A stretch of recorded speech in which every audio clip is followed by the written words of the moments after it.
here with the owner-operator of the Waterford Speedbowl, Terry Eames. Terry, you've been owner-operator for over 15 years now, one of the longest tenured at the track. One of the things I love about the Speedbowl, and of course you know this, is the people. I love walking around, talking with people, watching it in the stands with them. Give me a word or a short phrase that you think best describes the Speedbowl community. Fellowship. I almost hate hearing myself say this, but sometimes I think it's almost like I'm the pastor of a church. You know, it's a seasonal church that people get together. I mean, the people have really gotten into me, gotten into my soul, right, into my head. This is no longer a strict business deal for me. This place needs to live. It has a heart of its own. It's got a soul of its own, and it needs to be here. And it's because of the people. And the people are interwoven with this place. Hobby for most people. It's not like it was 30, 40 years ago where people could do it for a living. But it is a hobby, and it's getting expensive as the years go by. Do you have any concerns that the racing for the competitors will get too expensive? Well, I think that the racing will get more expensive if racers decide to make it more expensive. We're not going to help them do that. And I'll tell you, I have a little different view than some people. I believe that the more racetracks pay racers, the more the racers spend. According to Ken Schrader, who's a racer and a track owner, he says for every dollar you pay a racer in purse, he spends $8 to $10 trying to win that money. In these economic times, we're pretty darn lucky with the number of people that are still racing.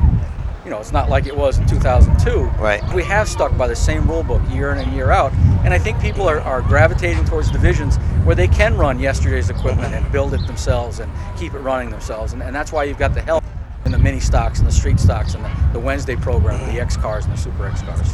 Well, we're almost, the gates are almost about to open. It's close to 3 o'clock. We're about to go in the pits, do our thing, and start filming. What's race day like for you? Are you able to actually watch the races on a Saturday night? You know, I do try to watch the races, but frankly, there's so many other things that are critical to a successful race night that I try to make myself free to observe those things too.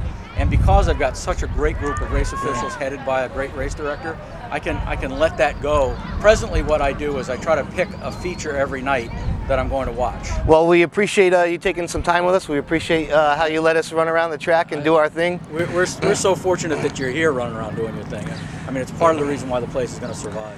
Well, I hope that what we try to do is tell everybody how much fun it is here. So, and we hope that comes across. So, thanks again.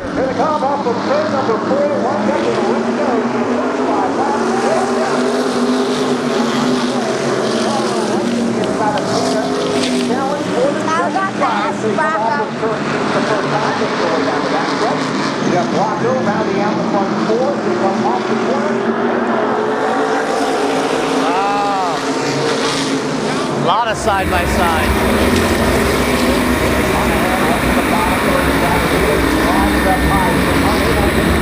Wow, Janovic muscled it right in there.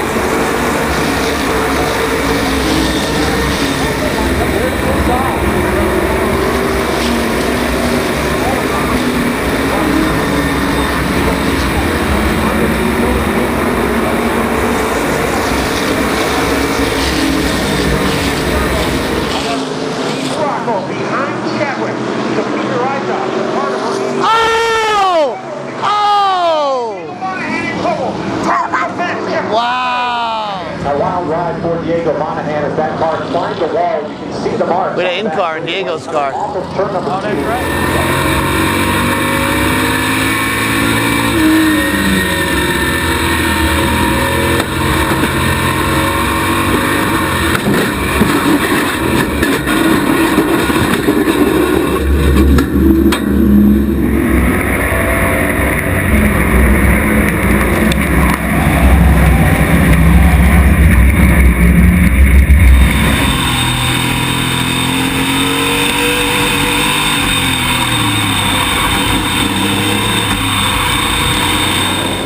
I'm looking right down turn number 3.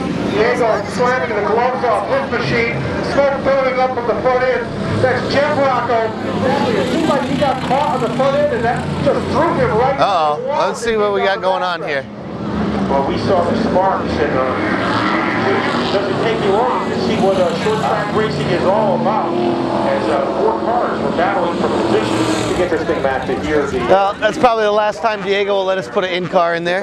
Happened so fast off of turn number 2. From about Right. 6 or 7 place on back, they just kind of jacked up off of turn number 2 and simply ran out of room.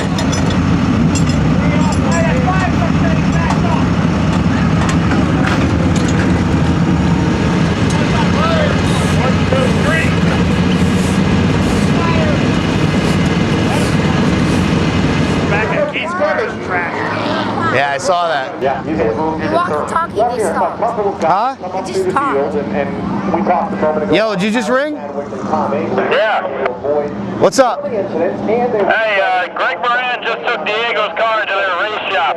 Didn't stop at the pit or nothing, just went straight to the shop with the camera still on it. Wonderful. All right, we'll figure it out.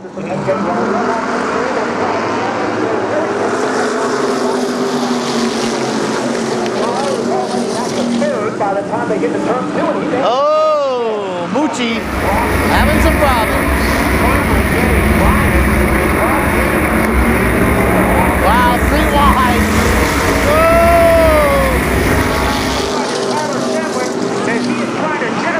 Woo!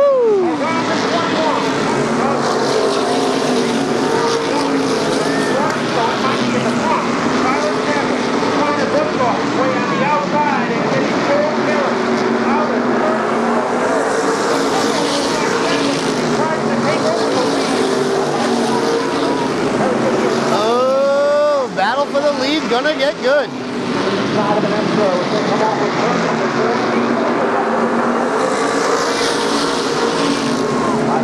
Oh!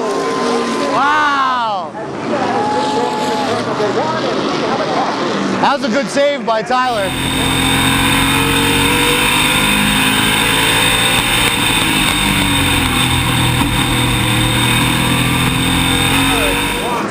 Second still, right? No, he's in the lead. Well, because that got crashed, he might get a spot back. Because the lap wasn't over. I think he had the lead over here anyways, but. Doug looked down the back straightaway. Kyle James left front is cleared out at a 45-degree angle. So we all know that that's obviously not good for a race car. All right, here we go.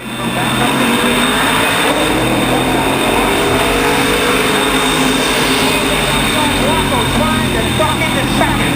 Here's one to the outside. Rocco to the bottom. There's side outside. There's the second spot. It's the front side going into turn number 3.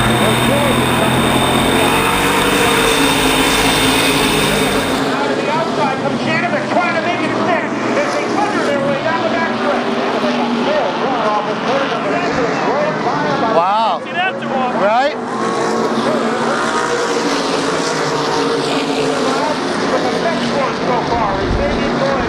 Oh! Oh! Oh! As the black flag was being displayed to somebody in that group, and I'm not sure if they were leaking fluid or not. Wow! Did you get that, Jess? Anything inside the car, he has the gloves off. Rocco went Again, out. heavy right side Rocco went damage out to of the the race. 44. Well, they are working on the right rear of the number 88. Back here, they're trying to put some tie wraps in there and trying to hold down the spoiler. The car is down, you can hear the motor. Keith Rocco is on his way back to the track. Hey, just to let you know, Diego's crew brought the camera back. All right, sweet. Here in New England. It was still running when he handed it to me. Nice. We're going to see.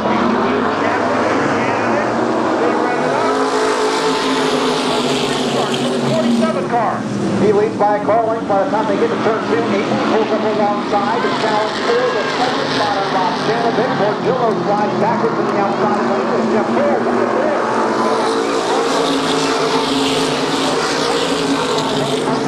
Right now in that fifth position. So we gain it.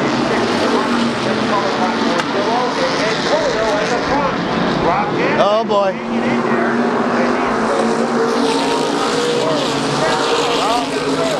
Once again, he runs out of room. Further back with position as the top 5 break away.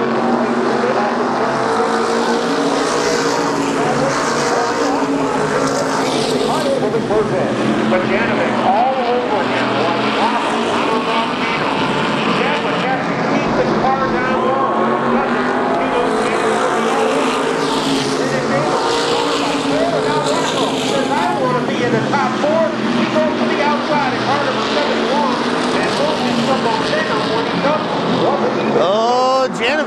Applying the pressure. Oh! He took him out!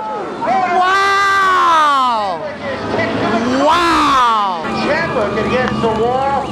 It was a Wow! between the Godfather and the Godson. Hold on. Nobody's happy about it. Tough break as he got to the inside. There was contact made, damage to No kidding, huh? lead cars of a lap to go. And that should hand the lead over to Tom Abele in car number 32.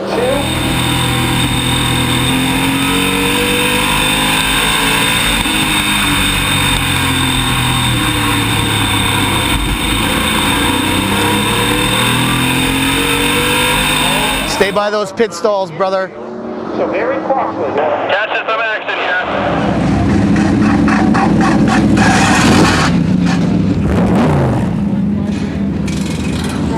Tyler Chadwick and around the end of the Keith side by side here in the paddock area right now. Tyler Chadwick, the back end of that machine is up. It looks to me that he has just a flat left rear tire. They should be able to make the change and get that car back out. Rob Janovic, however, has some front end damage to that number 51 machine. The crew working on the suspension of that car. Well, they look to be just finishing up the work on the 51. However, the car is still up on the right side. Now it's down. Engine fired, and here comes Janovic out of the turn 4 gate. They better hustle because the field has got the one to go signal. Field lined up in rows of 2. Here we go.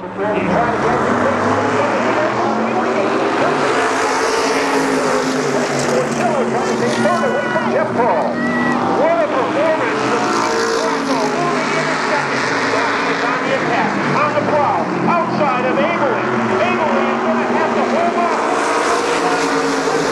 They go into turn 1. There he goes to the outside. He's run well there all down to the bottom. 5 laps to run. It'll be fair to line for Tom Abele for the win.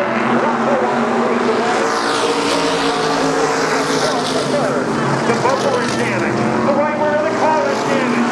But Chelsea hopes for victory from Keith Rocco. Pulling closer to Abele. Tyler Chadwick making a great run. Tyler Chadwick Wow! Wow! Wow!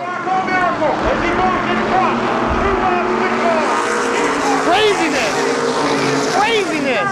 He has come from the cemetery to lead with less than 2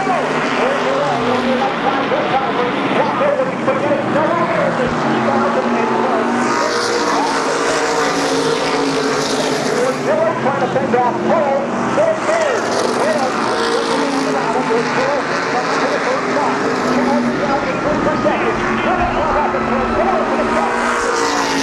Wow! I can't believe Rocco won that race. And unofficially, Tyler I can't believe he won it. That was impressive. I just held on as long as I could. We were really, really tight, so there was only so much that I could do with the car, and I, just hold on, keep the nose clean, like, try as hard as I could. What was your mindset over the final few laps? Well, when I saw Keith go in the pits, I was super excited because I knew I had a shot, because I knew Tyler and Rob I know Rob's desperate for a win, so exactly what happened. And with 5 to go, I thought the race was mine. And all of a sudden, it's just a big black and orange blur that just knocks you and just goes by you. It's like you can't stop it. And you can't protect the bottom when I'm on the bottom lane and he's using the grass and the apron to get by you. So it doesn't matter. I mean, if I just drove in as hard as he did, we both would have done what Chadwick and Janovic did 5 laps earlier. His 4th win of the year, Keith Rocco! Well, the back of that car looks ugly. How did it drive after you made your pit stop? Yeah, anyone who says these rear spoilers don't make a difference, they do, because that's all we did when we came in. We made a little bit of a spoiler adjustment, a little duct tape. And, the difference between 3rd and 5th to me is no difference, so I figured I might as well come in and try to at least make a win out of it. And he succeeded, ladies and gentlemen. The winner